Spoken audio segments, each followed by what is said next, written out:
4-day work week. Hey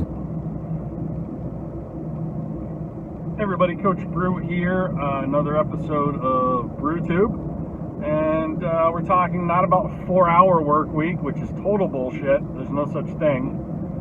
Sorry, it's just a sexy book title, and the person that wrote that book admitted in an interview to spending 16 hours a day at the launch of the book promoting the 4-hour work week. What I'm talking about today is a 4-day work week. And the reason for this conversation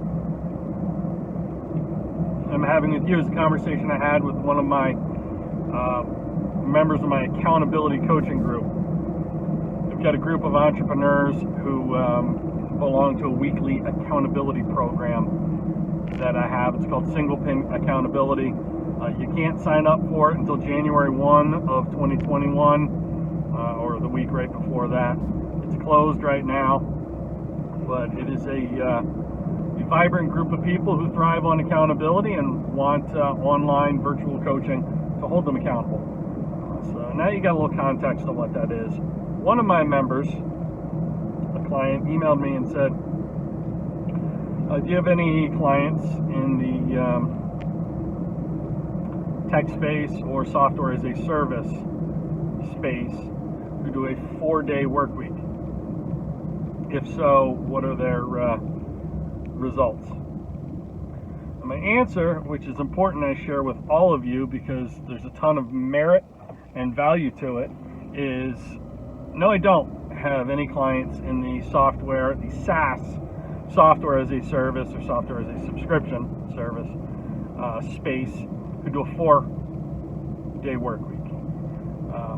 I've got a couple clients who do a 4-day work week, but I have a lot of direct experience personally with the 4-day work week. When I worked in broadcasting and media sales for ESPN Radio, I hosted an evening drive show, and I was the sales manager for the radio station in charge of sponsorship and ad sales. And the owner of the station, who is one of the best bosses, you didn't really work for him, you worked with him. His name's Jeff Andrelonis. It's Colonial Radio Group. One of the best people I've ever had the pleasure of working for and with. Decided to institute a 4-day work week. And he said, what do you think of this, John? We're going to do a 4-day work week, and the goal is for people to be so productive they can take Friday off and have a 3-day weekend every single weekend. And he did it over the summer, the beginning of the summer. Down in North Carolina, a lot of people love to take 3-day weekends, go to the beach, maybe go play golf, spend a day volunteering at their kids' school, whatever the case may be. And I said, in theory it sounds great. I think we need to try it out and see, if it really works and how it works and what that would look like. Do they work 4 10-hour days? Do they just work until they're done with a shortened schedule, 32 hours, 4 8-hour days? What's it going to look like? And we just decided to let people make that decision for themselves.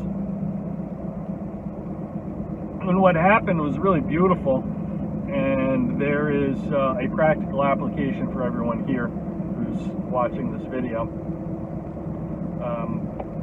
We did it with everyone company-wide. I was responsible for the sales team, and with the sales team what we found was we didn't keep track of their hours each day. We just kept track of their activity, their prospecting, their number of calls, the number of appointments they were making, and then ultimately the number of sales they made. And the beautiful thing we found was in their quest to be able to take Friday off and feel good about it and feel no guilt in taking a work day off, what we found was they were just far more productive the other 4 days a week. And their prospecting increased, the number of appointments they went on increased, sales presentations increased, just the amount of time they were willing to invest in new business development across the board really increased, And as a result, when you look at that 30 and then 60 days later, a natural byproduct of that was simply that sales increased. And it stands to reason that you increase activity, you increase prospecting, you increase appointments, you increase the number of proposals that you write and send, sales are going to increase. So by that standpoint, just for my department alone, a 4-day work week was a resounding success. And I highly recommend that to everyone. Not necessarily to commit to it and just say, we're going to do a 4-day work week for good. But I highly recommend it to you to try as an experiment or a small bet. I think that people in companies tend to be resistant to change. So instead of referring to change or a policy change as change, and this may sound like semantics, but trust me, it helps. Refer to it simply as an experiment. We're going to experiment with a 4-day work week. See how you like it. See how it helps you. And go from there. Anytime you do anything that's change, try referring to it as an experiment. And it tends to put people's minds at ease. They don't have as much reluctance or resistance to it. And it might improve your results. But I think the big takeaway for everyone watching this is simply that it's like that old principle of, imagine how productive you'd be if every single day of the work week was like the day before you went on vacation. And think about just how much stuff you cram into and get done and how productive you are the day before you're going to leave for like a week or a 10-day or 2-week vacation. You're trying to cram as much work in so your desk is clear, your inbox is clear, and your conscience is clear. So you can actually be on vacation while you're on vacation instead of thinking about work or worrying about a pile of papers that's on your desk or everything you didn't get done. You tried to make sure you got done before you left. Well, this 4-day work week concept is very similar to that in that you're trying to be so efficient and so productive Monday through Thursday that with a clear conscience, you can take Friday off. You don't feel like you missed anything, you left anything behind. Or maybe you do like, Saturday, Sunday, Monday is your time off. Either way you slice it, it's valuable because it enables you to kind of treat every day like it's the day before you're going on vacation. And as crazy as it sounds, trust me, it works. It's very effective. And let your people try it and see if it works for them. Try and see if it works for you as an experiment. So it's an important nuance to the whole thing. There are a lot of management fads, scheduling fads, tricks, tactics, sexy things like the 4-hour work week and outsource everything. And there's no 4-hour work week for anybody. It is, it's just a bad myth and really sexy, great marketing to sell a book. But work is hard work, and to do it well and to get it done is time consuming. But you can get a week's worth of work done in 4 days. That's incredibly realistic if you structure your time efficiently. And it forces you to work smarter, not harder, is my final thought. Because you don't have the cushion of that extra day. Friday, salespeople tend to use to kind of tie up loose ends, follow up, clean up their inbox, clean up their voicemail, follow up on things. And without that, you're forced to work smarter. You're forced to become more efficient. And when I say forced, I mean for your own good, for your own benefit, because you get to take Friday off with a clear conscience. So I'd encourage you to take a look at doing that, implement that as an experiment, measure it, track it. Does it increase revenue? Does it increase sales, activity, productivity? How does it increase your people's peace of mind?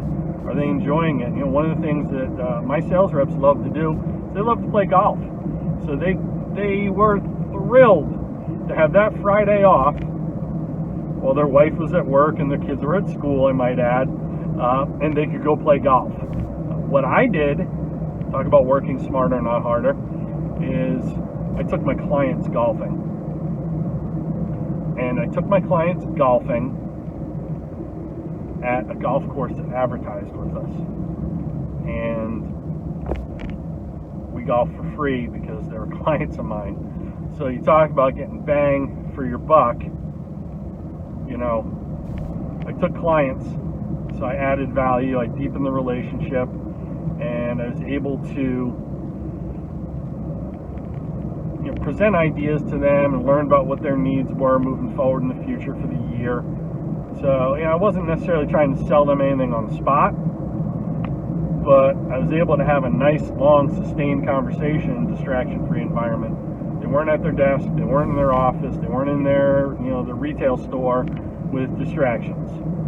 And this is like before everyone was tethered to their cell phone as well. This is 04 to 06.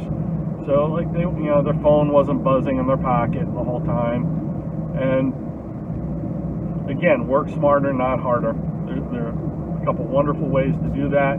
What I just shared. Feel free to leave a comment if you're doing that already and how that's worked. You do something similar, and love to hear your thoughts on it. And give it a try if you haven't already, and report back to me and let me know how it goes. If you enjoyed this video, feel free to give it a thumbs up, like it, subscribe below, and click the little bell so you get alerts and notifications when I either do a live video or a new video in one of my series drops. And most importantly, head on over to coachbrew.com. Make sure you sign up for my email newsletter. When you do that, you will get a free digital download of an ebook that I have called 12 Ways to Double Your Sales and Double Your Results. 12 Ways to Double Your Sales, 12 Ways to Double Your Results. It's available at coachbrew.com. Catching the next episode of BrewTube right here, and make it a great day.